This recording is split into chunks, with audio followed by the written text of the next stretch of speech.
Sometimes I'm so hollow, I hear words echoing.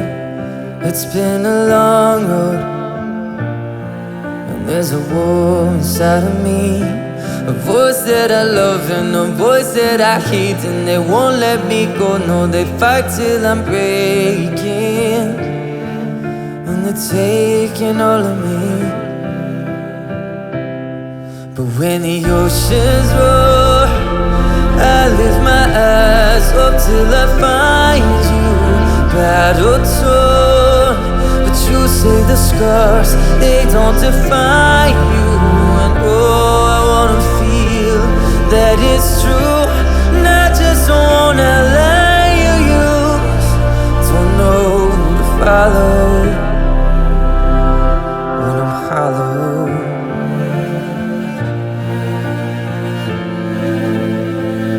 Sometimes I get broken by the weight of my doubts. Feels like I'm holding all the blame inside myself. The more that I'm fighting, the more I'm surrounded. The feet and the light, they pull till I'm drowning, and they're pounding on my heart. But when the oceans roar, I lift my eyes up till I find you. Battle torn, but you say the scars, they don't define you. And oh, I wanna feel that it's true, not just one lie you use. Don't know who to follow when I'm hollow.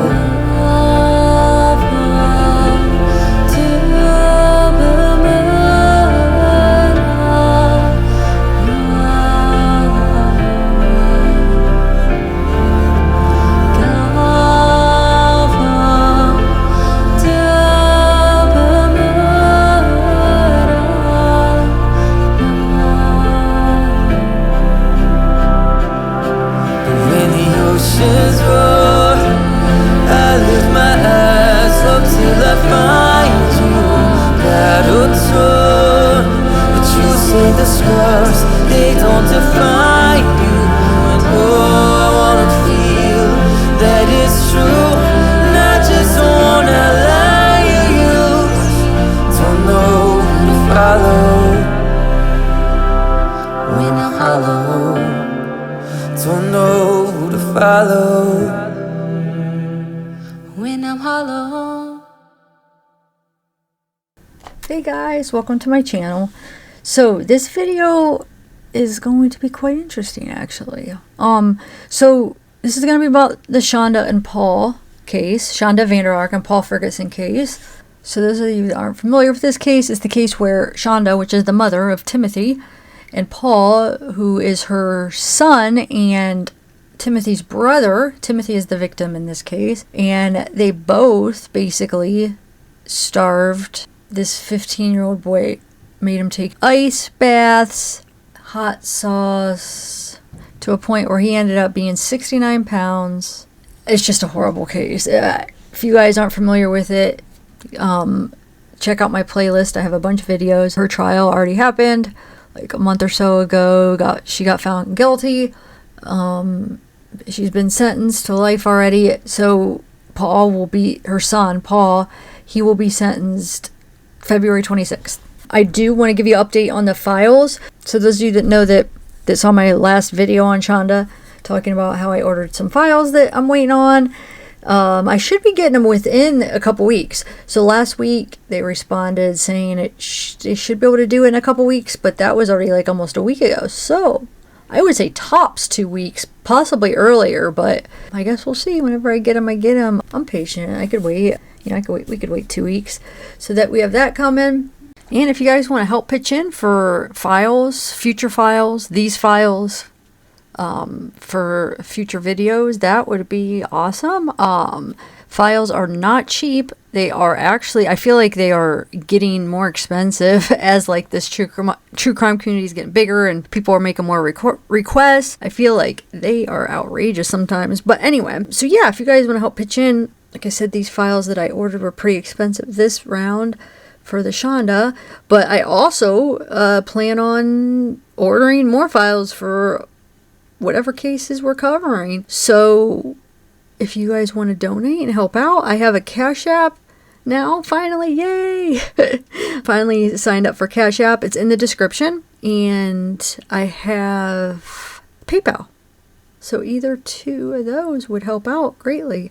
And I get a notification when I get a donation, so I will see it right away. I usually try to thank you through the app. Although there was one person. So if you're out there and you didn't get a thank you from me, you had donated 2 times. One was actually before I even talked about the Shanda files. It was actually an apology to me, which was so sweet, and it will not let me send you a message. So I don't know how to thank you, but thank you so much. If this is you, you know who you are. I don't want to dox you and say your real name, since I'm not sure what you're comfortable with, but it's driving me crazy that I can't thank you. So I don't want you to think I'm ignoring you. It's just somehow, I don't know, you have it set up where it won't allow me to send you the message. That's the first time I've ever seen anything set up. Usually I could send somebody a message. It's through PayPal, the one I'm talking about. But for some reason, on this one, it says that it's unable to receive messages. So thank you so much.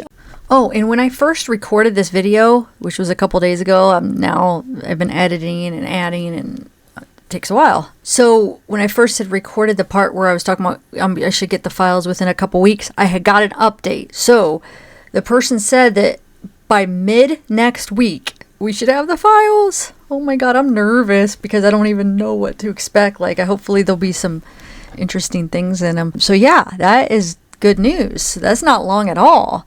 That's like in a few days it's already Friday, so hey, dude, I wouldn't even mind waiting another whole week or a week. You know what I'm saying? But so that'll be something to look forward to. Anyway, all right, yeah, let's get into this video. And for today, what I'm going to do is I'm going to read you or inform you on what I was told by a family friend. She wants to remain anonymous. He or she, I should say. They want to remain anonymous, which I understand. So you guys could basically make your own judgment on this, of how you feel. Use your own judgment on whether or not you believe it. Here's the thing, because this person wants to remain anonymous, I was not able to verify anything about this person. I have no reason to believe that they're lying from our messages back and forth, but I can't promise you that this is 100% this person's legit. I can't promise you, because I was not able to verify, because they really want to be named remain anonymous. And they said basically, because I asked them, I said, would you want to come on? We could disguise your voice. You don't have to show your face. Would you like to even come on for an interview? And this person said, well, if I came on and gave too much information, they would actually know who I am, and he or she just didn't want to be put out there like that. So I respect that, but like I said, I can't promise you anything about what this person said, but I'm going to give it to you. I have no reason not to believe them by our correspondence back and forth. It does seem like they're legit, but I wasn't able to properly vet them. Okay, so I just want to put that out there. The information provided by the speaker presenter on this channel is for general informational purposes only. All information is provided in good faith. However, we make no representation or warranty of any kind, express or implied, regarding accuracy, adequacy, validity, reliability, availability, or completeness of this information. But this is what they told me, okay? So, this person knows the family. They know the family from back when they lived in Oklahoma. Back basically when Shanda and Eric were still together. Oh, so let me clarify something. So, it was, from what I understand, this family friend knew them before Oklahoma. Sounds like maybe right before Oklahoma, and then when they were in Oklahoma or something, they give the date, estimated date time around 2008 to 2012. So I don't even know whether to call she or he. So you might hear me one time say she, one time say he, as far as the person that contacted me, or I'm going to try to stick to they, because I don't know if it's she or he. Okay, so this person knew them a while back. Eric and Shanda were still together. She said she or he knows what happened in the state that as far as the Child Protective Services getting called, she's aware of what the situation was, of why that happened. She does assure me that none of what he or she or he, God, this is going to be hard. They, I'm going to try to say they, okay? I feel like it's hard because in my head, I'm looking at it like I feel like it's a she. So I'm more prone to just say she. It just comes off more female to me, but I could be wrong. Anyway, so they said that nothing that they are divulging or sharing is exaggerated or untrue. So they reassure me that this is true, it's not exaggerated, and this is what this person knows from personal first-hand experience, okay? Okay, so here we go. She said Eric and Shanda both attended and graduated from Liberty University. They both were extremely Christian and conservative, except their sex life. Okay. The old family friend does say that they don't judge anyone's right to explore anything sexually. Okay. But the family friend does say that they do have issues when it spills over to the children. Like it bypasses the boundaries that a parent children, or you can even widen that as adult children boundaries, shouldn't intermix that.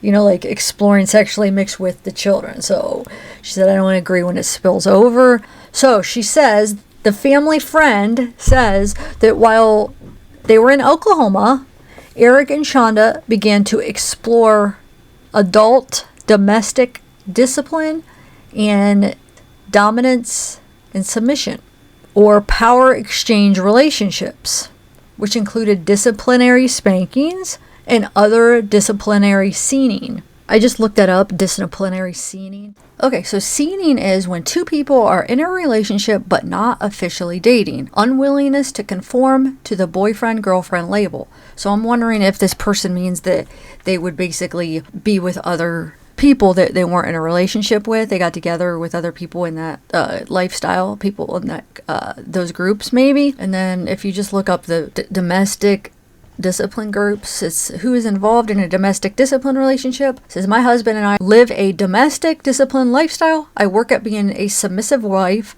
I say work because I am a work in progress. So I wonder if this kind of goes along with Paul talking about how Eric had to have control, you know, and maybe that's where Shanda was getting that from, where she was telling Paul, you know, how he had to be in control of everything. Maybe there was some truth in some of the stuff, because there's always some truth in these people's lives. Have you talked to him at all recently, biological father? Does he know about what's going on? Or? I don't think quite yet. Last time we talked to him was last week. Okay. He and my stepmother got a divorce. So they called and let us know about all that. What is your relationship like with him? I mean, do you associate with him at all, or not really? Not really. I have found out that a lot of what he's told me about my biological mother up here was nothing more than blatant lies. Okay. He said that she didn't care for me, that she never wanted to see me, which were both lies. It was just, he's a control freak. Okay. So, and he's very manipulative. Okay. My stepmother's names were never even on anything for like paying bills or for school stuff. It was all him. Okay. So he's very much in control of everything. Yes. So, and, I know that night Timothy did eat because we had pizza. He had 3 slices. I want to stop there for just a second. Yes, sorry. That's okay. So maybe there was some truth in it. And, you know, Eric was like that. And that's where Shanda was coming from when she was telling Paul about it. And where Paul was coming from, where he saw it with even Trish, he said. Okay. I found this. I wanted to read this real quick. That was kind of interesting. I'll read a part of it at least. So it says, an inside look at domestic discipline. What is domestic discipline? Domestic discipline, Christian domestic discipline, so that's what the CDD is a heterosexual marriage lifestyle that encourages the husband, who is considered the head of the household, or HOH, to spank his wife for mistakes or misbehavior. Domestic discipline is based on an interpretation of the Bible that sanctions a husband's dominance and a wife's submission. Many researchers argue that allowing one partner to exert this type of authority represents domestic abuse that can destroy self-esteem and dignity. Domestic discipline practices, although most of the punishment in a domestic discipline arrangement involves spanking, people who engage in the practice might incorporate other forms too. For example, HOH, head of household, administering some sort of humiliating punishment or forcing his partner to stand in the corner. Some use hairbrushes, paddles, and the like to discipline their wives. The power imbalance, day-to-day CDD life. The husband generally holds all the power in the relationship and spanks, hits, humiliates, or otherwise punishes the wife physically, mentally, or emotionally to maintain it. The HOH, head of household, typically controls all decisions and often the purse strings. For example, an HOH might require his wife, whom a few denominations refer to as taken in hand, or TIH, to ask permission for simple things such as driving the car or visiting friends. Should she forget or disobey, he will hurt her in some way as punishment. Domestic discipline communicates that the wife deserves punishment for mistakes and transgressions. These beliefs are in line with what most abusive partners assert, that she brought it upon herself. Where does it come from? Websites, forums, and CDD chat groups are all full of information espousing and explaining this practice for those who are curious. Commonly, they cite religious beliefs and a literal interpretation of the Bible to justify causing their wives pain and disempowerment. What research says. Domestic discipline claims stand in stark contrast to research findings. Here are a few examples. I'll do DD claims compared to what research says. So DD claims supported by the Bible. What research actually says based on misinterpretations of the Bible. DD claims requires consent from both parties. What research actually says is controlling and abusive. DD claims teaches wife to be submissive. What research actually says undermines mutuality in marriage. DD claims punishes wives' transgressions with physical and or emotional discipline. What research actually says constitutes abuse. DD claims a mutually beneficial, morally sound lifestyle choice. What research actually says a harmful, deviant behavior that attempts to justify violence toward and subversion of women. Look, okay, here's it's describing the similarities between abuse and domestic discipline, right? Abuse may include physical violence. The domestic discipline may employ spanking and other physical violence. Abuse isolates partner from family and friends. The domestic discipline, which I'll just refer to as DD now, set rules about wives' interactions with others. The abuse leverages a power imbalance in the relationship. DD gives all power to the head of the household. Abuse threatens retaliation to maintain control. DD threatens spanking if rules are broken. Abuse believes the abuse is justified or the victim's fault. DD believes spanking is appropriate for mistakes or rule breaking. Abuse maintains financial control. DD maintains financial control. Abuse denies abusive or violence and argues it's not as bad as victim claims. DD denies that this lifestyle is abusive and argues that it's consensual and biblically based. Good article, check it out. So I wonder if this is what she was referring to about when her attorney insinuated that she was a victim of Eric.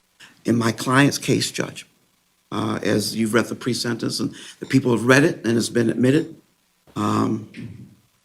her biological father, my client's biological father, died when she was 8 years old.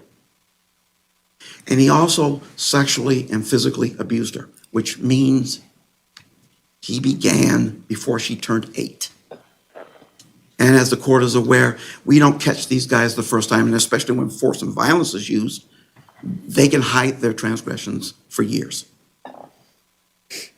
Once this man is out of her life, another man comes into her life, her stepfather, who does the same thing until she's old enough to move out of the house. The court is also aware that my client has also had the burden of mental health issues. And quite frankly, the reality is when people are conditioned to believe that that's the sort of treatment that they deserve by their father and their stepfather, and their mother's not going to protect them, they tend to seek out that sort of abuse. in the spouses. So the abuse continues all through the youth of her life until she finally frees herself of this man. And what does she do when she frees herself? She puts without resources, she has no wealth. Without resources, she puts herself through college. She puts herself through law school. She not just puts herself through, she's second in her class in college, and she's second in her class in law school. And she has, eight books from law school, which she's, jokingly told me that's twice what her stepfather had. They talked about those things.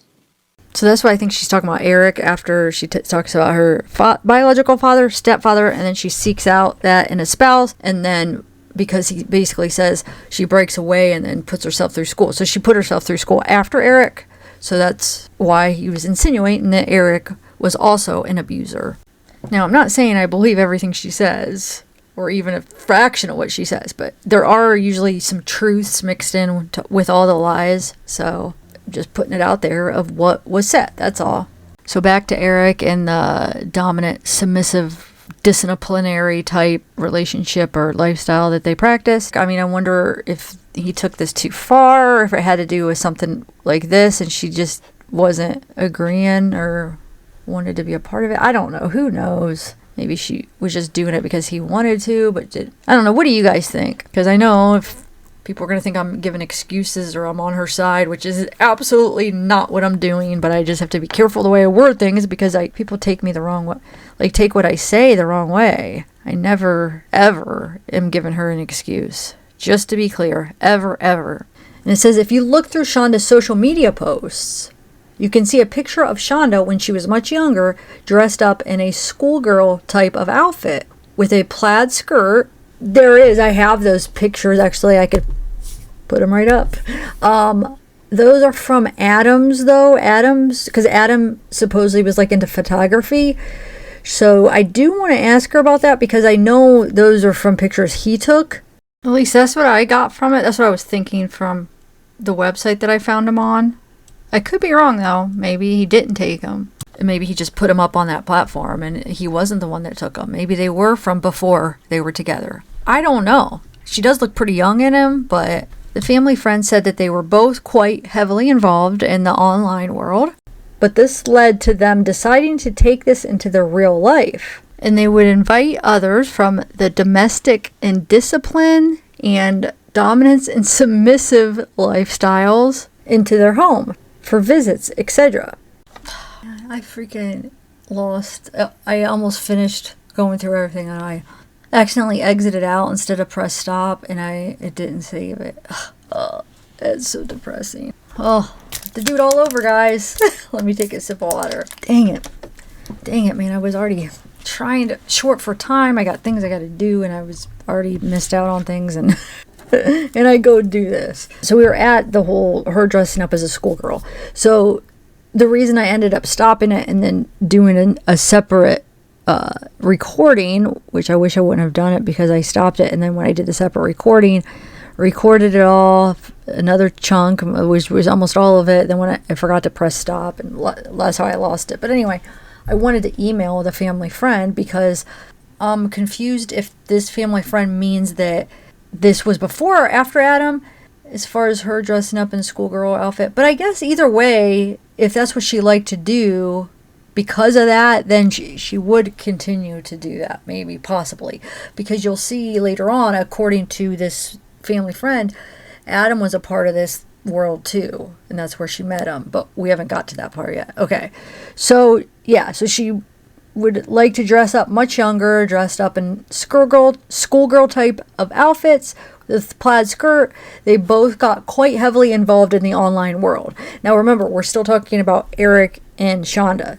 So Eric is her ex-husband that is the father of Timothy, Millie, Nolan, Paul. Am I missing somebody? I think that's all as far as their kids. But anyway, so this family friend says that they both got quite heavily involved in the online world, but this led them to deciding to take this into their real life, and they would invite others from the DD and D lifestyles into their home for visits, I guess, okay? Visitors that came into their home noticed that Shanda would constantly overpunish the children. So they would notice, man, she's really overpunishing them. So I'm not sure if where this is coming from. Is this just coming from this family friend's account?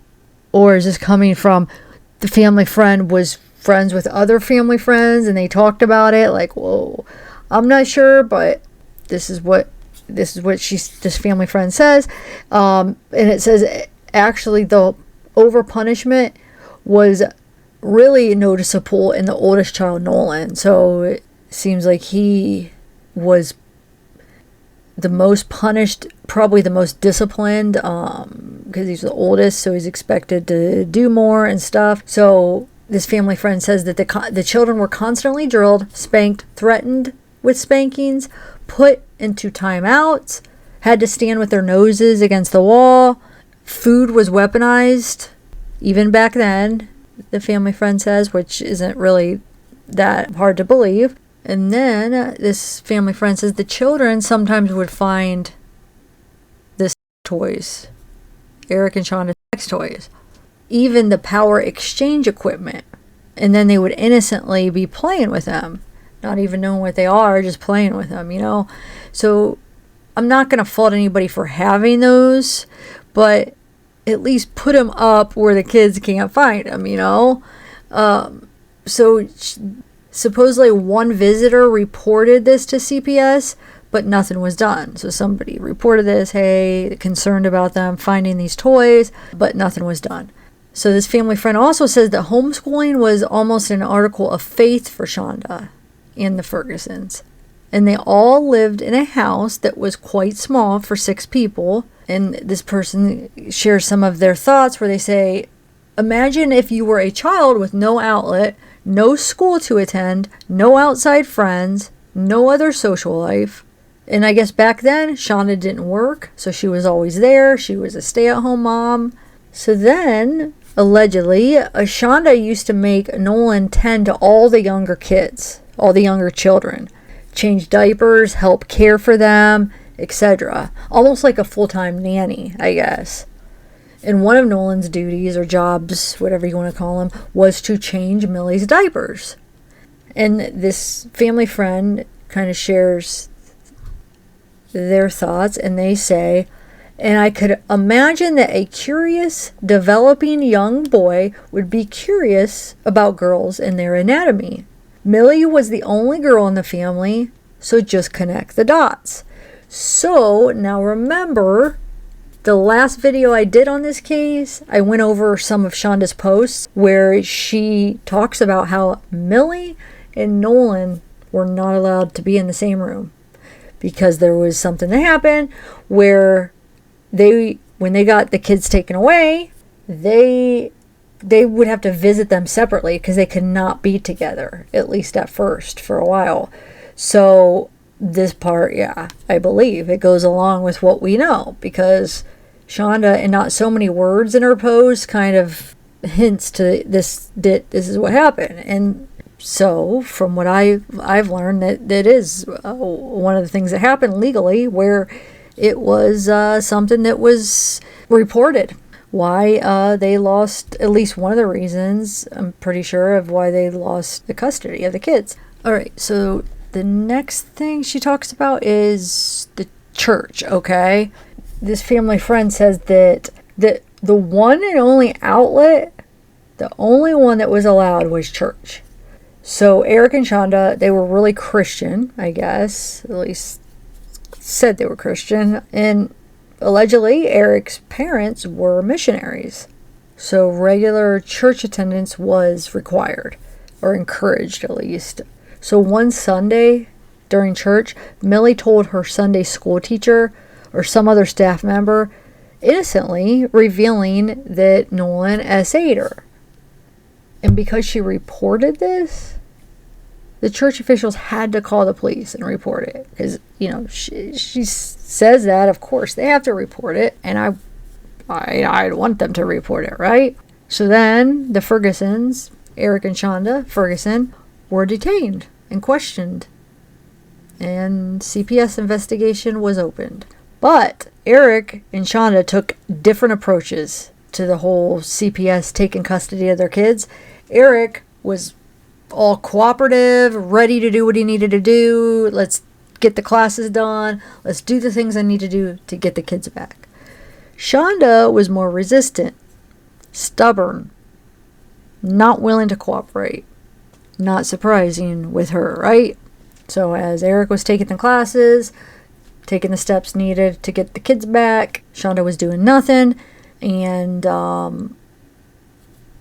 Nolan and Millie had to be kept apart for visits. So at least at first, eventually they were allowed to, be together. But at first they had to be kept apart for a while. So when Eric realized Shanda was the obstacle in his way of getting the kids back, he decided the only remedy was a divorce. Now, like I said, I can't confirm any of this stuff, but it does kind of make sense because we did hear that, I think even in some of the testimony, right? In some of the court papers that we read were insinuated or told that she basically volunteered to leave the house. Hey, I'll leave the house so he could have the kids back. So it's like, it might have been somewhat that, somewhat, hey, him saying, you gotta leave, I'm gonna divorce you, I want the kids, just the way she was acting. Maybe they weren't even getting along, maybe he was having an affair with Trish, I don't know. But so it's probably a combination, her not doing what she needed to be done, he wanted the kids, him not being able to get them if she stayed, him possibly maybe started having feelings for Trish, maybe there were issues with him and her, it could have been a culmination of all that. But anyway, he divorces her, she leaves, Shanda meets Adam, and then Eric obviously gets with Trish, right? So Shanda meets Adam. Supposedly Adam was in the whole DD, dominant submission, disciplinary world or whatever. So supposedly Adam was a part of that lifestyle too, and that's how Shanda met him. This is allegedly, like I said, I can't verify any of this stuff, but she meets Adam, she agrees to leave the home. So it sounds like the way this family friend is putting it is she meets Adam before she agrees to leave the home. So she's in the home, at least that's what it sounds like the timeline is here, that she's in the home and she meets Adam and then agrees to leave the home and leaves the state with Adam. So like I said, this is all allegedly of how it happened. We obviously know that she meets Adam sometime after that and leaves the state. So, but just the specifics. So I don't know if she was still in the house when she met Adam. But anyway, so she meets Adam, leaves the home, leaves the state. Eric gets with Trish. What else we got here? So that's the end of that email. Let's go to the next one. This family friend sends me another email and says they want to clear up something that they stated earlier. So this person, the family friend, says both Adam and Trish were both members of the DD, domestic discipline, and DS, which is dominance submission, and power exchange lifestyle circles. So it says Adam was Shanda's dominant and she was his submissive. So when I looked up these groups, most of them are set up where the man is the dominant one and the woman is the submissive one, at least from, generally speaking, from the groups that I looked up. Now, I can see nowadays that's all changing, but, back at that time, I could see why it was probably more built that way, but I could see if now, in the current situations, that maybe that's changed, who knows? And then it says that it does say about Adam being Shanda's dominant was before they got married, because they were, I guess Adam and Trish were in these groups before Adam was with Shanda and Trish was with Eric, from what I'm understanding, what they're saying. And then we have Eric and Trish end up getting married. So Eric was Trish's dominant and Trish was Eric's submissive. So if that makes sense, hopefully you're following. And then this family friend goes on to talk about how if you go through the social media posts, which we did in that one live early on that I did, it was shortly after the trial. I think it was the weekend after the trial. we did a live. It might have been the second live I did about the case. But anyway, we were doing a live, and we came across a couple of girls on Facebook, women. There was like 2 or possibly 3, but 2 for sure that I'm remembering, that would consistently call Shanda sis. And so remember, before we kind of knew like the more about Shanda, we kept, or at least I was asking, are these Shanda's sisters? Because not only would they call Shanda sister, Shanda would call them sis. Oh, thanks sis. Hey sis, love you. Hug sis. And it was consistent. It was like almost every time they would post to each other, it would say sis. So I'm like, okay, so yeah, friends could do that. Friends call each other sis. But every time in each of them, I was like, are they sisters? Because I was trying to figure out who her family was. Who's her sister? Who's her dad? Who's her mom? And it was early on, and we were trying to figure this stuff out, right? Well, the family friend says something that makes sense. So they tell me, if you go through her social media post, you will find names like Susan posting to Shanda using text etiquette such as hugs and the use of calling one another sis. Those protocols were observed as a part of the online DD and DS communities. The use of sis here is not a reference to family relatives or relations. Rather, the term was used as a reference to sister submissives. And this family friend says, I hope this additional context helps sort out some of the strange early posts of Shanda's social media accounts. Okay, so the next email I got from the family friend is about her claims of the abuse she suffered at the hands of her biological father, then her stepfather. Right here, this part is more of an opinion. The family friend says that when she listened to Shanda's lawyer basically defend Shanda and talk about Shanda's abuse, she said that she instantly doubted what he stated regarding Shanda's early life with allegations of her own childhood SA, etc. Now, remember, this is just allegedly an old family friend saying that they doubted that. So even if this person is legit and an old family friend, this is still just this person's opinion, okay? So they're saying that listening to the lawyer, she was doubting it. She said she was contemplating, was this a new fabrication that she never heard from either Eric or Shanda? But in all fairness, when people go through SA, everybody's different though. So when I say this, I'll probably have somebody saying, well, that's not true because I'm a victim and I did it this way. Everybody is different, okay? So sometimes, I mean, there's probably a good amount of people that don't talk to people about it. They don't want to tell people. They repress it. They keep it inside. I probably would say more people keep it inside, at least back in that time. Nowadays, with the whole Me Too movement, I mean, it's out more. But before that, it was more common to keep it inside and repress it and not tell people, okay? I just want to make sure that that's not that weird that somebody could be SA'd and not share it with family, friends. I mean, there are people, I'm not saying this is in Shanda's case, but, a lot of people that go through, their abuser has manipulated them so much that they actually think it is their fault. So for them to share it with people, it's like they're embarrassed because they're like, it's my fault. You know what I'm saying? Some people, it just depends on the situation. Now, I'm not saying this is her case.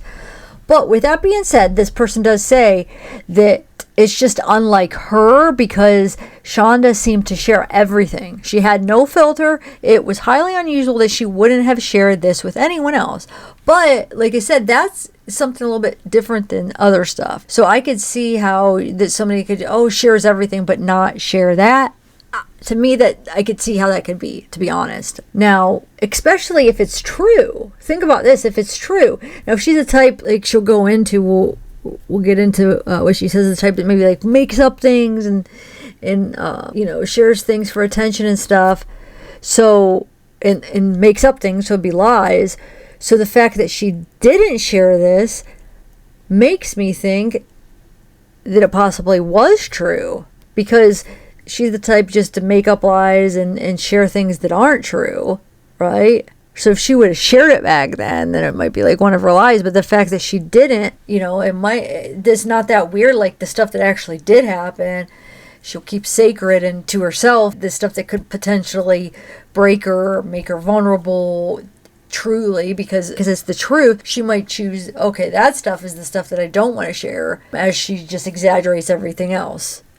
Could be, but maybe not. I'm not saying, I'm just trying to show you that there's other possibilities of the situation of somebody that might not share it because it is the truth. Like people like her, I mean, because this family friend's talking about how she's just like a attention liar, no filter, but sharing the actual truth would make her more vulnerable. She would be more prone to like share like made up stuff. So I could see this being something she doesn't want to open that wound. You know what I'm saying? That's she probably closed up, repressed, if it is true.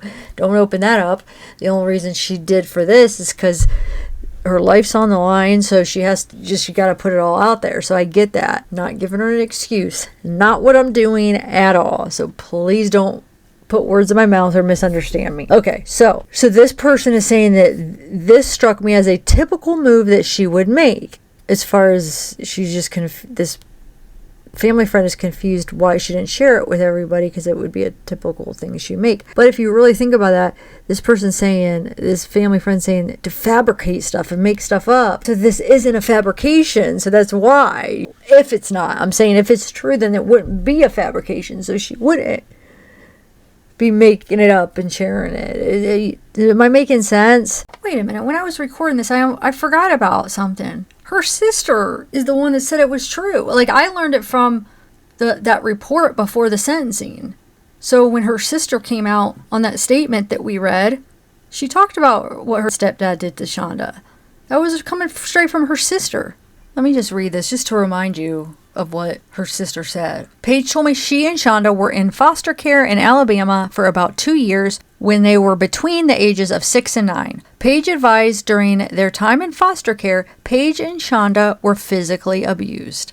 The physical abuse consisted of starvation, given small bites of bread, sips of water or milk, placed in ice baths, and beaten with clothes hangers and or ping pong paddles. Paige advised Shanda was always the favored sibling and could do no wrong through the eyes of the family. Paige advised Shanda is self-entitled, controlling, and possibly a sociopath.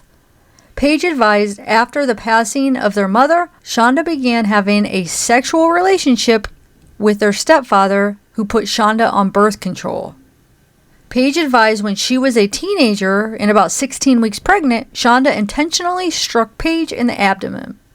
Shanda was upset Paige was pregnant out of wedlock and pregnant before Shanda. This incident occurred in South Carolina.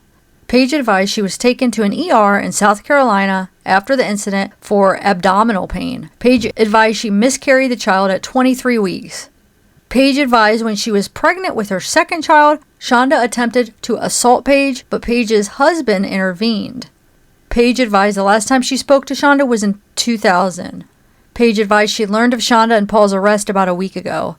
So this interview was from September 7th. So therefore, when she says she learned about their arrest about a week ago, you can kind of put it into perspective. So remember, Timothy died July 6th, 2022. This conversation was September 7th, 2022. So about 2 months after Timothy died. I just ended up reading the whole thing because I just thought it was important to be reminded what her sister said about Shanda's abuse. And then we saw it at the sentencing where her lawyer said that. But I saw it on the report before the sentencing in the statement from her sister.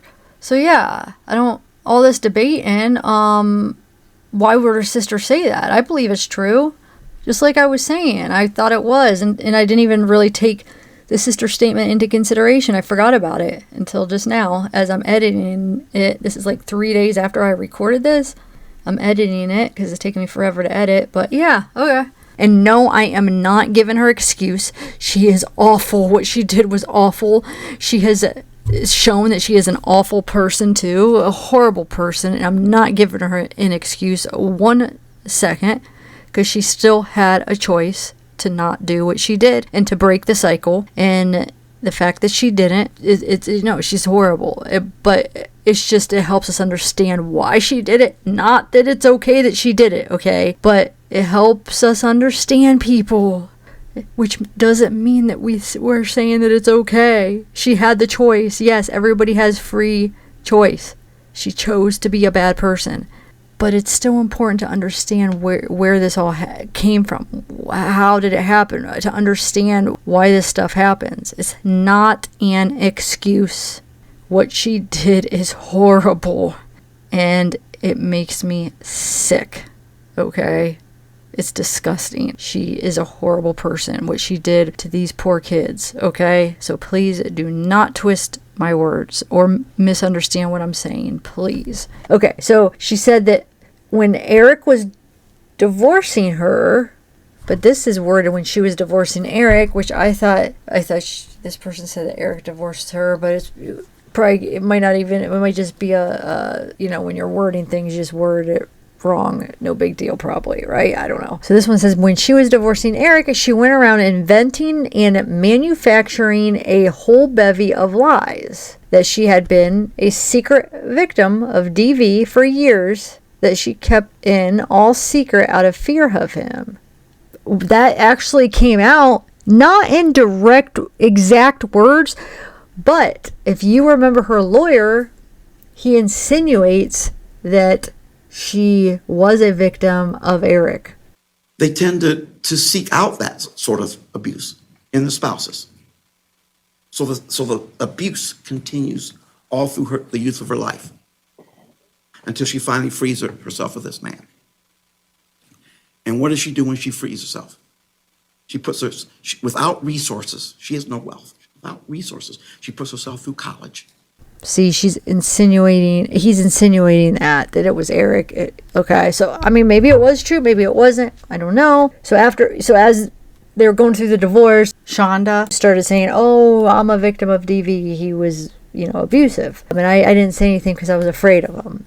Supposedly, that's what allegedly Shanda said as they were getting a divorce. So the family friend says, these were the claims that I pushed back on because it was simply an attempt to slander his character because of the divorce case, basically, So this was also because the state of Oklahoma was pressuring her to cooperate and forcing her to modify and attend all these parenting classes and counseling in order to regain custody of the children.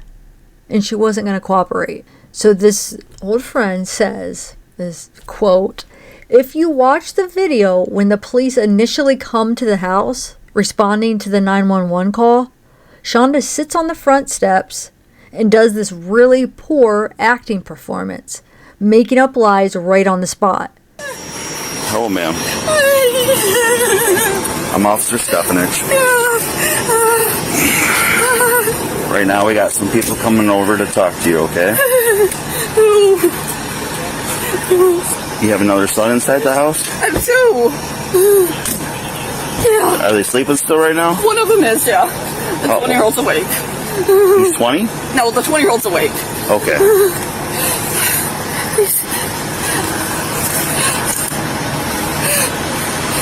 He's been wearing really loose clothes the last couple of weeks. He's really skinny. He's really skinny, and I didn't notice till this morning because he wouldn't, I asked him if he's okay, and he would not answer me. He's 15. He's been... He has autism? Yeah. Like a high functioning? Yeah. I had no clue how bad it was. Oh my God. Like I said, he did this back in, my husband's stroke was January 3rd. Mm-hmm. So he did this back in, second week of January for almost 3 weeks. And then he ate something last night. I can't remember what it was now, I'm sorry. It's okay. Where's your husband now? He's down at his parents' house because he can't get in our house because of his drunk. He can't get up the stairs. Oh. And nobody's answering the phone at their house. How did it...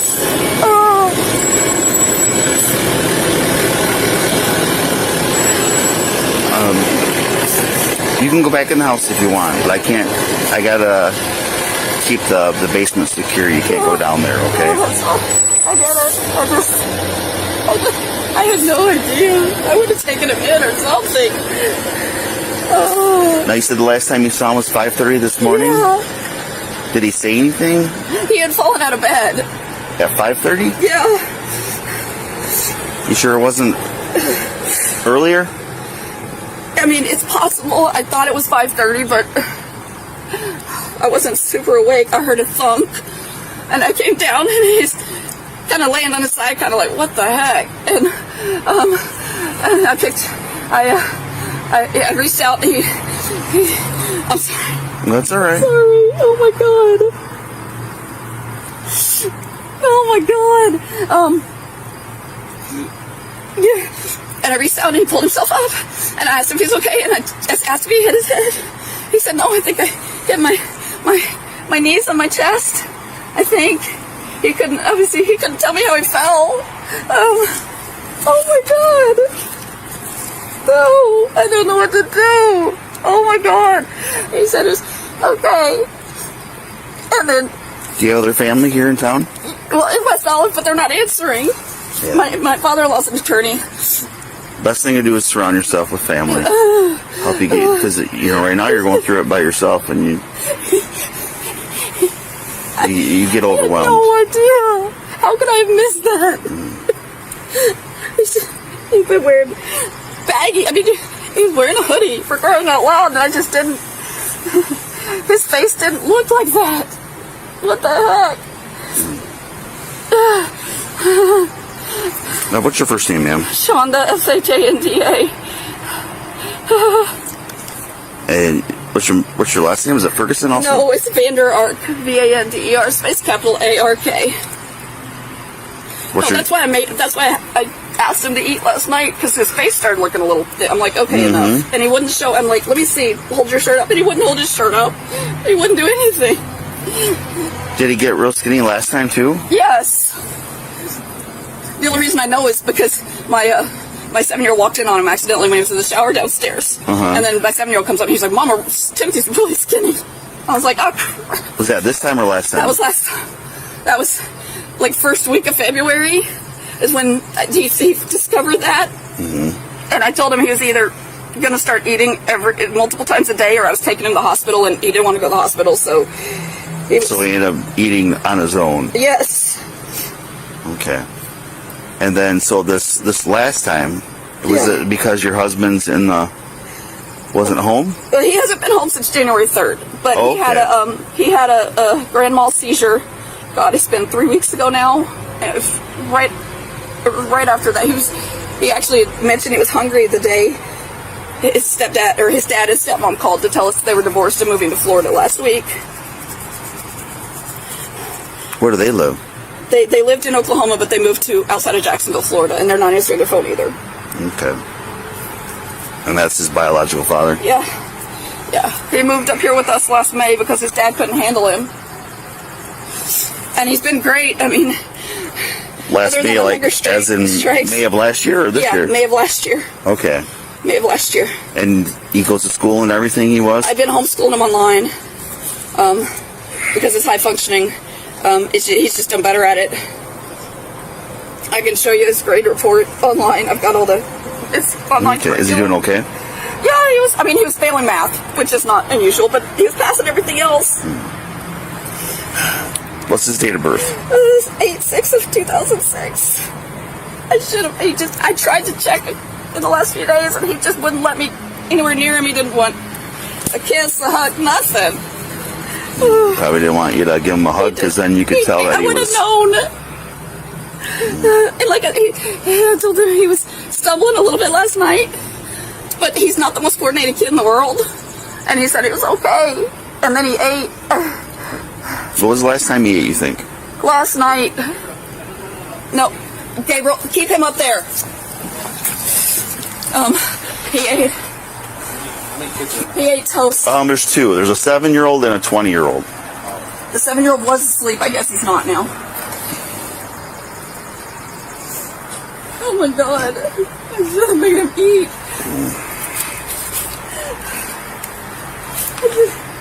No. I feel like such a failure. You see there's food in the house. Oh my god. Where does he sleep at? Right there in that room? That loft bed. Okay. So notice there's another loft bed in another room. Yeah, that's my 7-year-old, but he's been sleeping with me since because the youngest is my husband's and mine. And he's been sleeping with me since his daddy had a stroke. Okay. Because he's scared. And I offered to let Timothy move in there but he wanted to stay in his bed. Oh my god. No. I should have made a feed. I should have done something. Can they really hide that from you like that? They can hide a lot of things from you. Oh my gosh. What's your date of birth, ma'am? 3/13 of 79. What's your phone number? I'm sorry. Here you go. So if you want How to... can he hide that from me? How can he do that? Oh. I work in White Cloud. So Well, that's a long way. I'm law clerk to the circuit court judge up there. I love my job, but yeah. Oh my god. Oh my god. How did this happen? Pardon? Where does he sleep? Down there, right there in that room. So that's... The bed up Yeah. there. You see the pillow and the blanket and stuff? He sleeps on the top bunk? Yeah, it's a loft. There's no bottom bunk. Okay. There's stuff underneath it. Oh, it's like a desk on the underneath? Yeah, well, yeah, the desk got broken, but there's boxes underneath it. So you heard him fall. Yeah. That woke you up? And you went down there and he was... And I helped him up. I asked him if he wanted something to eat, because he the first time I noticed anything on even his face was last night. And he said, no, I'm not hungry. I said, did you hit your head? And I checked his head to make sure he didn't have anything. I noticed he has some scratches on his face. I'm like, are you okay? No, I'm fine. And then I watched him get back up on his bed. And then I went back upstairs. And then I woke up and I wanted to check on him this morning when I was getting ready for work. So I went down there and I said something. I didn't see him wake up, and I shook him and didn't respond. Was he on the bed when you came down there? Yes. And then you pulled him down and started CPR? Okay. I called 911. My 20-year-old was getting up because I was going to drop him off at work early because his e-bike has a flat tire. Oh my gosh. I should have noticed this. I should have seen this. Oh my gosh. All right.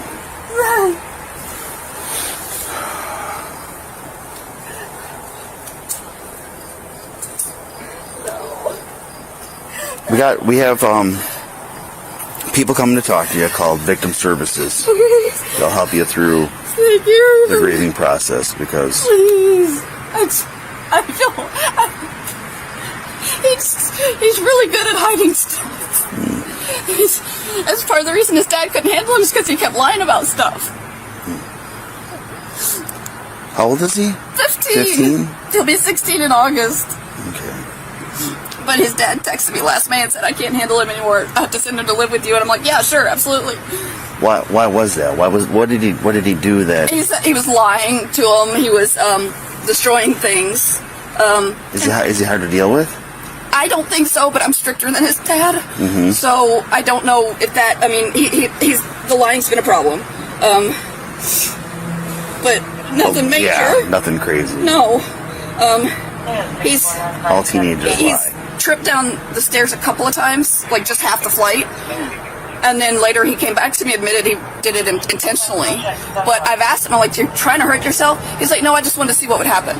That's the way, a lot of times, he wants to see what would happen if he does stuff. And, oh my gosh. And I guess he's prescribed ADHD medicine, but he's not taking it. Yeah, because he wasn't able to sleep with it. And he was doing really well, and he asked me if he could not take it, and I said, okay. And it was killing his appetite. That doesn't help. He quit taking it about the time of the first hunger strike because when he finally started eating, and he was. But he did eat last night, you said? Yes. He had some toast with butter on it. That's what he had.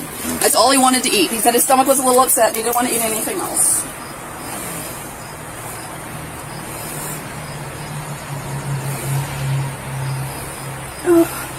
Oh my gosh. I'm going to go check on the other kids. Yeah, you can do that for sure. I know my 20-year-old's got my 7-year-old, but still. That, in a nutshell, is Shanda. The friends that she makes, she rarely keeps for very long. Her personality and temperament are really, truly antisocial at best and maddening to endure. The intense need for competition of everything. So I think what this person's saying is like everything's a competition. Her mentality that she has to win at all costs doesn't really help her keep friendships. And this friend says, I don't think anyone should waste time worrying about Shanda. She's a tough cookie. And oddly, I think prison is the right environment for people like her to do well in and thrive. She can be a jailhouse lawyer, and she can be a model prisoner and play up the guard's authority. The world is small enough for her to feel safe, controlled, and in control. The one I worry about is Paul. So remember, I'm quoting this old friend. These are their words. Given what he's guilty of, they don't take kindly to prisoners who torture to death. Paul's slight frame and low body weight and his emotional immaturity aren't going to serve him well. Once again, I have to record this over. So this was just a really silly moment. I talked for like 2 more pages basically of stuff. And I forgot to hit record. Oh my lord. This is taking me way longer than it should because I have to keep redoing it because I screw up some way.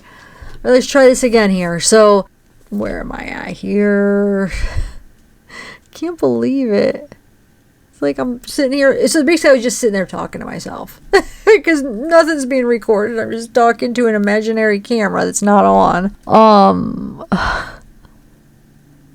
So this old family friend does say that they do believe that this should be shared with the viewers and the people that are invested in this case so that people have appropriate context regarding this whole terrible tragedy.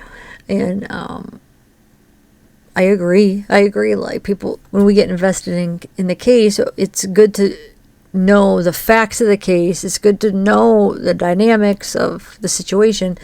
So we could learn and we could understand it completely, you know? Well, we're never going to understand it completely. But it's important to like learn different things if you kind of know what's what. Okay, so this person does believe that Timothy's death the circumstances were very complex and that both Eric and Shanda played their roles in it. This old family friend says, however, I believe that what all the Ferguson siblings need and deserve, including Paul, is serious therapy and proper medications. They all have endured years and years of abuse, physical, SA, emotional, psychological. Both Nolan and Paul were used by Shanda, so she turned them into caretaker roles over their siblings, instead of allowing them healthy sibling relationship dynamics. When Adam had his stroke and left the home, Shanda turned Paul into a pseudo partner and abuser. So true. I mean, he became her partner. It's just weird and sick, and like even if you take the what they did to Timothy out of the equation, it's still a weird relationship that him and her had. It was like she almost like turned him into her spouse, or like it was just like crossed the line. It was just even though I wasn't there obviously, but it just seemed weird, you know, like it just inappropriate. But then you add everything on top of it, and holy mackerel, just very disturbing and very disturbing. You gotta be kidding. I did it again. I caught it quicker this time, but once again I started talking, thinking I'm recording, it wasn't recording. And the reason this keeps happening is because I'm reading it off an email, off my editor, and so every time I have to go to another page in the editor, I don't know why I did it this way, I shouldn't have done it this way, but oh well. Every time I have to go to a different email, or part of an email, I have to stop the recording to do it. Even though I don't normally do it this way. Learn my lesson. I won't do it this way again. But I'm almost done. So, okay. So, I did ask this old family friend if she or he could give me an estimate on when they knew Eric and Shanda, when they were friends. And they gave me an estimate. They said, this is just an estimate, but around 2008 to 2012. So Paul was born in 2002. So in 2008, that would make him 6. 2012, that would make him 10. So this person was friends of the family around when Paul was 6 to 10 years old. So like from when Paul was around 6 till he was around 10 years old. They do say that the family friend was acquaintances with both Eric and Shanda when they were married, and the family friend had a up-close acquaintanceship with both Shanda and Eric, and even with their kids, and close enough to know about the whole incident at church that Nolan essayed Millie. I do not share their religious beliefs nor their political views at all. And this person said that they knew several of their friends who came to visit them, who reported unsavory and questionable things going on in the Ferguson home. So this person says that Shanda is capable of lying and is quite dramatic. She is quite competitive, a bullying personality who must have and exert control always. She's friendly at first, but over time, not so much. Apparently, she's gotten much worse. So, now this old family friend is going to list the things that stood out for me in this whole mess. Number 1, she lied about the hot sauces. Shanda used hot sauces with the kids and even on herself as a consenting adult in power exchange scenes with both Eric and then later Adam. She weaponized food even back then. Mr. Johnson asked you about the hot sauce that you ordered, and we saw the bottles of hot sauce. Those weren't just ordered from Meijer, were they? No. You had to special order those, didn't you? On Amazon, yes, sir. I think you said the reason that you couldn't just get those from Meijer for your grocery delivery things is because they just didn't have hot sauce, right? No, they didn't have that type of hot sauce. That type of hot sauce? Yes, sir. Okay. How did you conclude that that was the type of hot sauce that Timothy, how do I put this, both loved and got to be used as a punishment? Because the hot sauce that I had and the ones that I could access on the apps, he loved those hot sauces, so. So you had to go out of your way to find one even hotter, one that he didn't like? Yes, sir. And the hot sauce started as Paul's idea? Yes, sir. How do you come up with the idea to do hot sauce if Timothy likes hot sauce? Well, he said that I guess he'd read something, if I remember correctly. The conversation's not, it's vague at best, but from what I remember, he'd said something about he'd read something about something really hot, some new something. He's like, oh, this might be an idea to do it with a sauce that he doesn't like.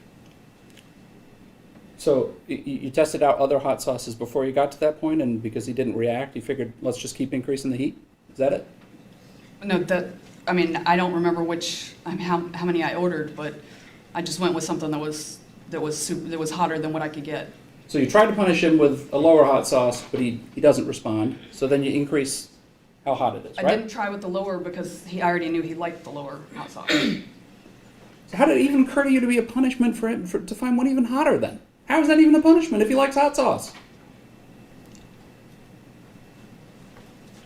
He never liked even the hot sauce, did he? Huh? Yes, he did. He ate spicy food. You heard Paul's testimony yesterday, I did. and you heard him say that he never wanted to eat those slices of bread with the hot sauce on it, didn't you? You heard that testimony. That's what I heard him say, yes. And your response to that in a lot of these text messages was make sure you use even more hot sauce than you did before, right? If that's what you say the text messages say.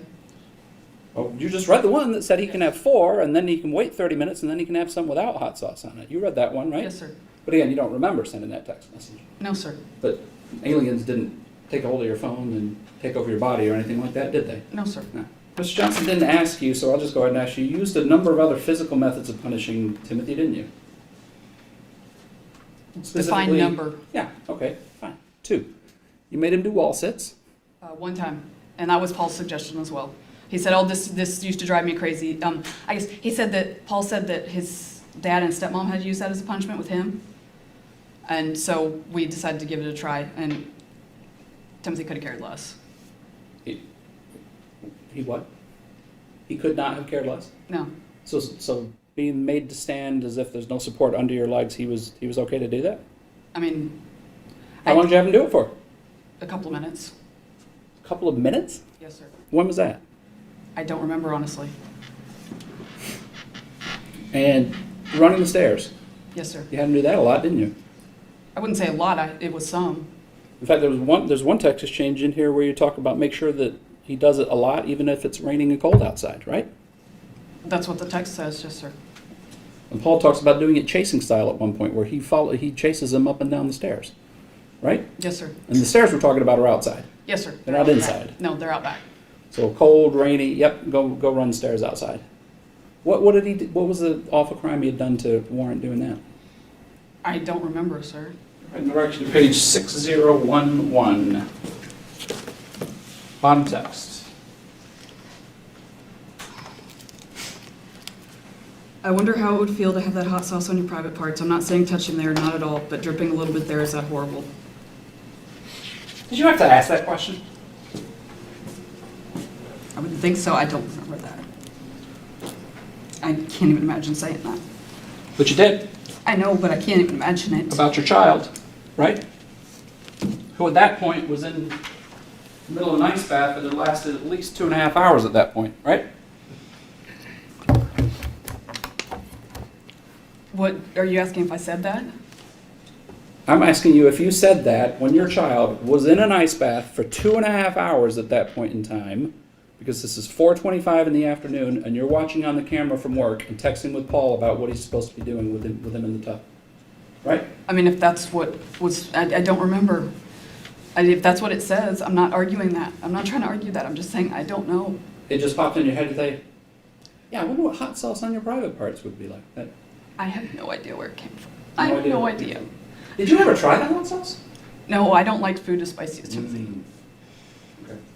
About the hottest I can handle is jalapeno cheddar Cheetos. I'm with you there. I can't handle hot sauce either.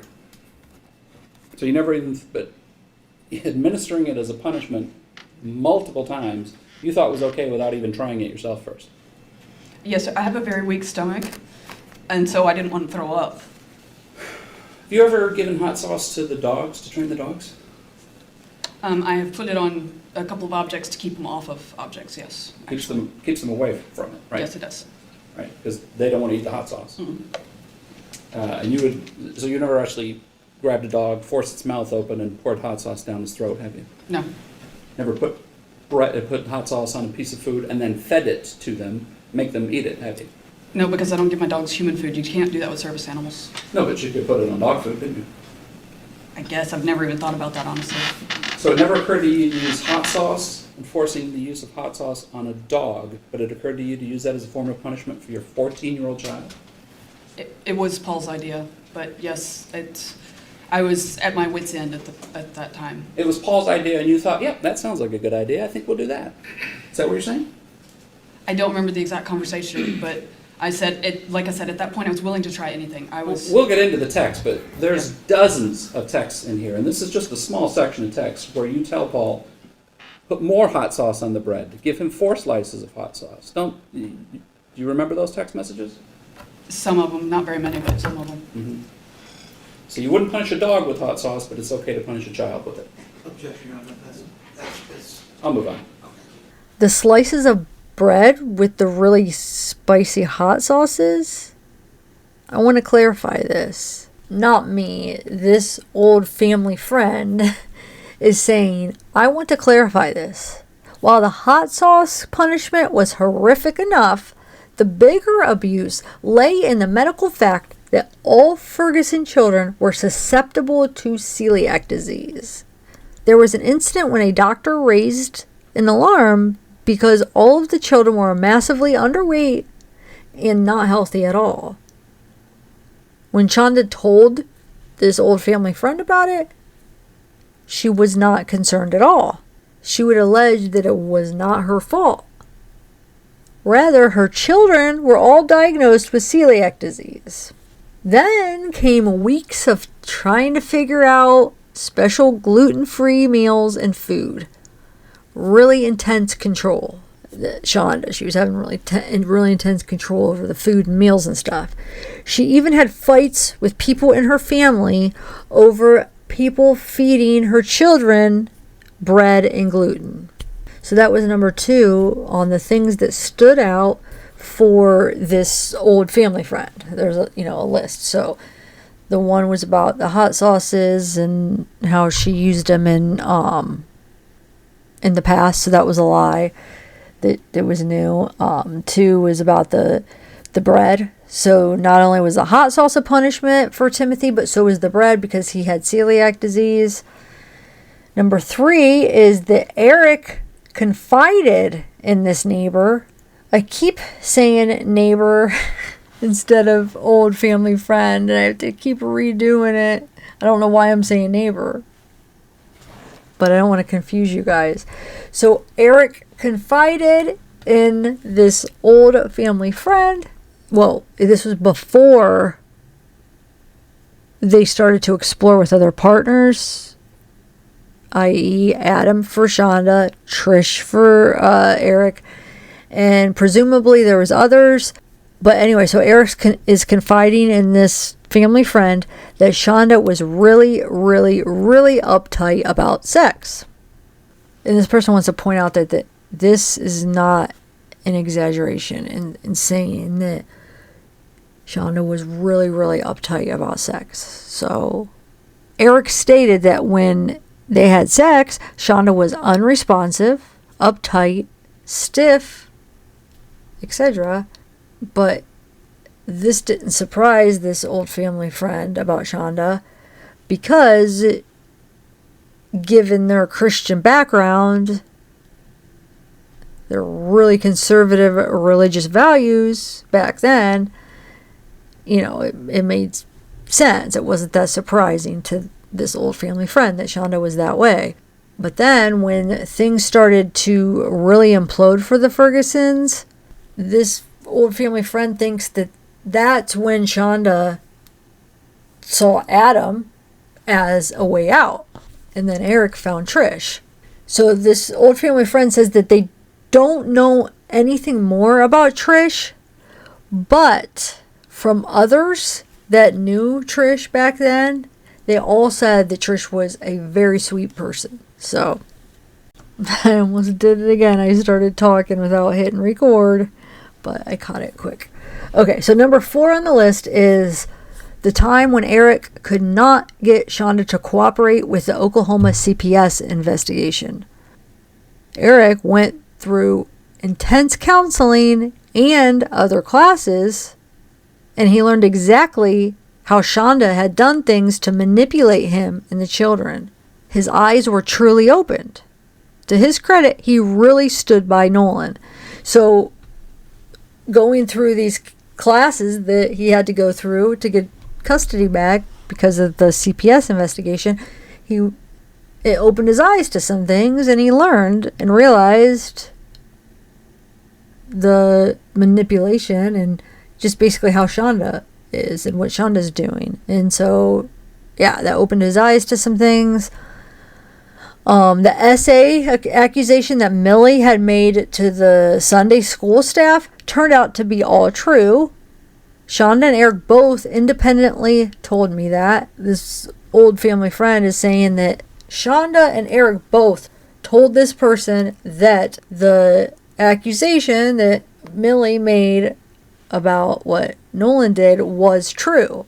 This person is saying, how can it be a young boy's fault when he was abused himself? How can it be his fault when a young boy has no other outlet, no outside life or friends? So this is in the words of this old family friend. This person saying, but Nolan has to just sit home and be the nanny and fulfill all the duties that really should be fulfilled by Shanda herself. Also, they mention that the children always innocently found the parents' sex toys in the DS, the dominant and submissive, and BDSM equipment. What is there to say to that?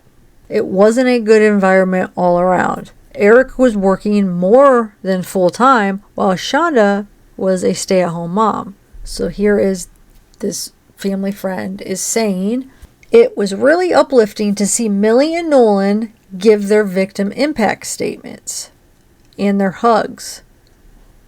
Clearly, they have mended their relationship. And it is a good thing because it seems they are the only siblings left outside in the free world now. I believe that Paul was, like all the other Ferguson children, abused by both Eric and Shanda. Physically, emotionally, psychologically, and it's been going on for years. Paul's interrogation, not in court, but the one at the police station, is so revealing of that kid's home life with Eric. I should have at least put my foot down on something. Right. But it's not that I'm afraid of her. I can't fear her because she's not the type to instill fear. Yeah. I don't know if that's also what caused him to sometimes lie about things as well. Was that he still had this fear of Dad, and then he thought she would be the same. Yeah. That could very well be the case. She's nothing like him. That much I know. She's the worst punishment I'd ever gotten in Oklahoma. It was my father. He spanked me with a belt so hard that my butt was bruised. Yeah. And at another point, they had me do wall sits. He had me do wall sits while holding 2 cans of chicken noodle soup out like this. And that was when I was in high school. I could hardly get to school the next couple of days because I had to walk. And my limbs were so stiff and filled with lactic acid that it was just painful to try and even get across the street. And again, bruises on my backside too, where it was really hard to sit at school. Right now, if I could give him back his life, I'd do it in a dadgum heartbeat. Did your mom ever do anything like this to you? No. Not even back when she and my father were together. The punishments were him. And then, so now you're in work. I know we talked yesterday about how you're paying bills and yep. And unlike my father, she doesn't force me to give her half of my paycheck. He forced that on me. Yeah. And I was working basically minimum wage at both. Yeah, that's tough. It was nightmarish. And the thing is that my stepmother didn't even know about that until after I had moved and I had told her. Okay. And she apologized so heavily because she was just going to want some stuff to help with rent at times. Yeah. And when he asked to borrow money, he never paid it back.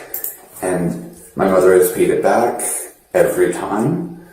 Whether it's in a way like paying for the bike payments for my electronic bike, because, we put a down payment and then we have to do the consecutive payments for it.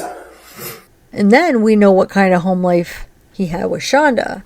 Okay, so the family friend chose to end their involvement with both Eric and Shanda when they realized that things were becoming really toxic, mostly from Shanda's end. During the majority of her marriage to Eric, she always talked very positively and lovingly about him. But when Eric chose divorce as the only sane remedy, Shanda started a whole campaign of lies about him, and she tried to tell them on the phone that Eric had been secretly abusive to Shanda, both verbally and physically. This person listened, but they said they really doubted it. And when they questioned her stories, this old friend questioned Shanda's stories, she would become really defensive and resistant. And so the old friend, just stopped engaging with Shanda.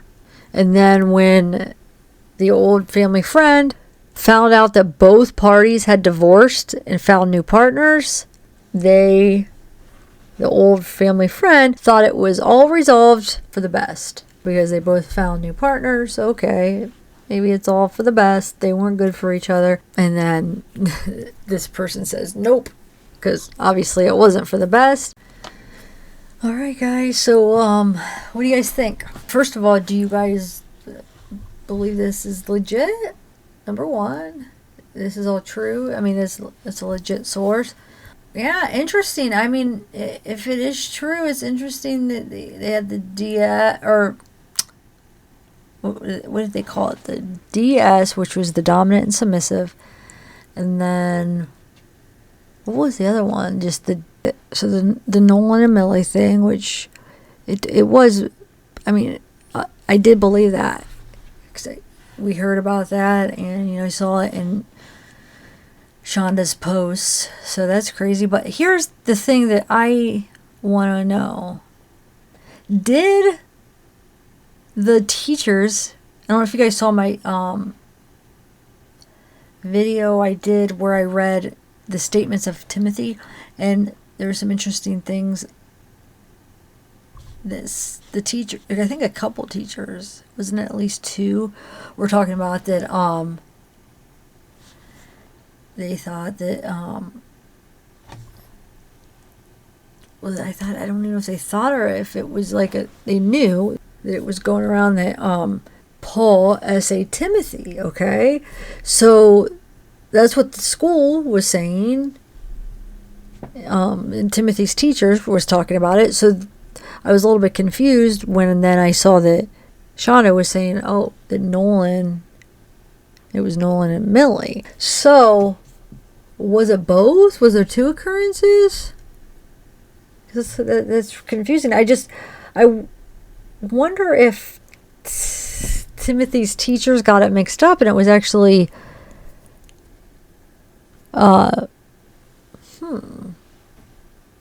Millie and Nolan, and if they didn't get mixed up, does that mean it was two? They had two accounts where it was Millie and Nolan and Paul and Tim? I think it was for sure Millie and Nolan because we saw the documents where it says they couldn't be together. They had to do it separate. Was it both? Was it Nolan and Millie and Paul to Timothy? Or did the teacher just get it mixed up? But then there was that thing where Paul said that he, in his statement, remember he said something like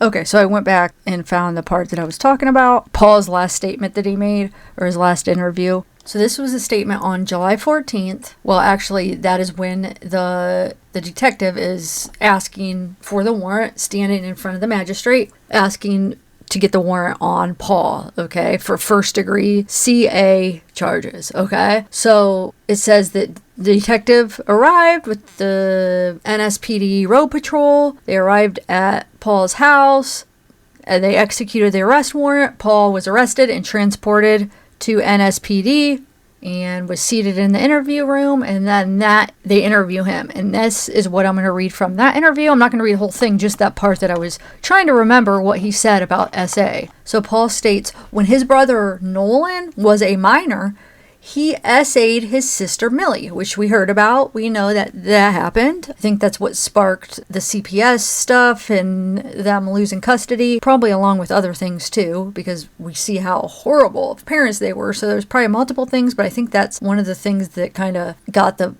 ball rolling because Millie told somebody at church. Okay, supposedly, allegedly, that's how it happened. So anyway, Paul states that when he was living in Oklahoma and in elementary school, he fake admitted to essaying a female student. Don't know why. I don't know. Was he coerced, or I mean, why did he just fake admit to that? A little bit confused about that. If he's meaning that like somebody tried to get him to fake that, or they tried to get him to admit to something else and he didn't want to, so he just admitted to that. I don't know. I wish I knew more of the story on that. But anyway, it says that Paul stated he was unaware of any essay involving Shanda. Paul stated he never essayed Timothy. So I don't know where these teachers, Timothy's teachers, are coming up with that, but multiple teachers from their statements said that it was a thing that happened, that Paul essayed Timothy. So I'm not sure if Timothy opened up and told his teachers that, but you would think if Timothy did, then they would have had to report it. So I don't know if it was actually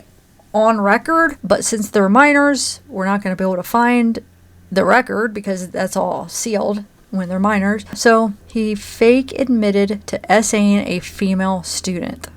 That's a little bit alarming, you know, like why, where did that come from? Like, how would you even know to like what essay is, to fake admit it? Was there some kind of adults asking because they were suspicious of something, or suspicious of something going on at home? I mean, I have a ton of questions that come to mind after reading this right here, just these four sentences. But anyway, okay, just wanted to show you. So yeah, I don't know. I mean, I guess it could happen twice, but dang it, that's crazy. Like, I don't know. Okay, so I just spent the last like 10 minutes, 20 minutes biting my 2 nails that I bite.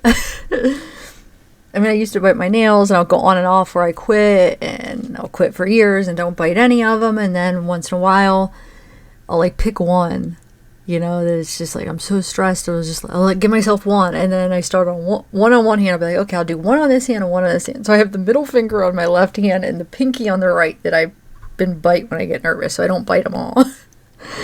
I know, it's a gross habit, I need to quit. I need somebody to like, challenge me. Somebody make a challenge for me to quit, and maybe I can. But anyway, what is bothering me right now is that I hate the fact that I cannot verify this person, because I want to truly understand this family, and I want to do it understanding it correctly. So we, you know what I'm saying? So we know exactly, at least the stuff that we do know is right.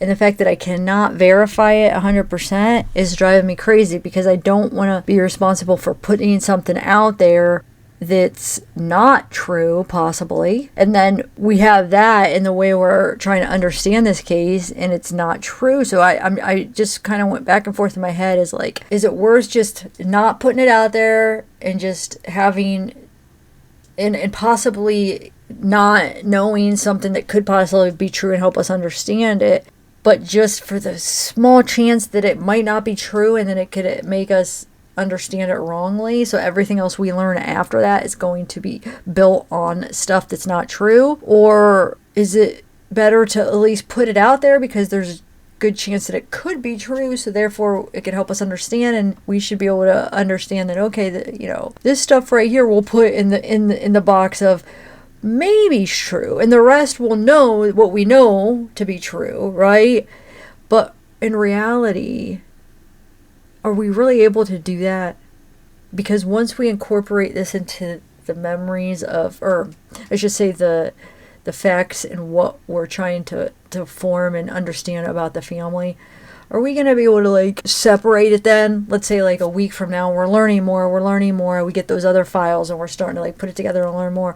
Are we really going to be able to separate, wait, that one is the one that I wasn't sure is true, this one is, because we're going to be building things off of each thing, if that makes sense. So I'm really struggling here. I know it's silly. I think that's my OCD and the responsibility I feel like that I have. But I mean, I'm going to just, I decided I'm just going to finish it. I'm going to upload it. I put disclaimers out, and hopefully maybe you guys could help me decide what you think. I just wish, I totally understand the person wants to remain anonymous, but dang it, I really wish I could have, like, I really wish the person, I could somehow verify him, because so at least I know, so that I know what I'm giving you is at least coming from somebody that actually knows him. Now, I can't, it's still, even with that being said, and let's say I could verify that this person is who they say they are and they knew him, we still are going, I mean, we're still hearing from somebody that is going to give us their opinion on how they saw it and their perception and their memories and what they know. So there's always possibility for room for error any way you look at it, and room for biased perceptions any way you look at it. So I mean, that's life. So I think it is important. I think I am going to let you guys decide, because if you think about it, even the statements that we listen to, we're helping it form, what we know about this family. Those are coming from people's memories and opinions and what they're saying. I mean, I guess they could verify, oh, this is Timothy's teacher, this is so-and-so, but at least as far as, what they're saying.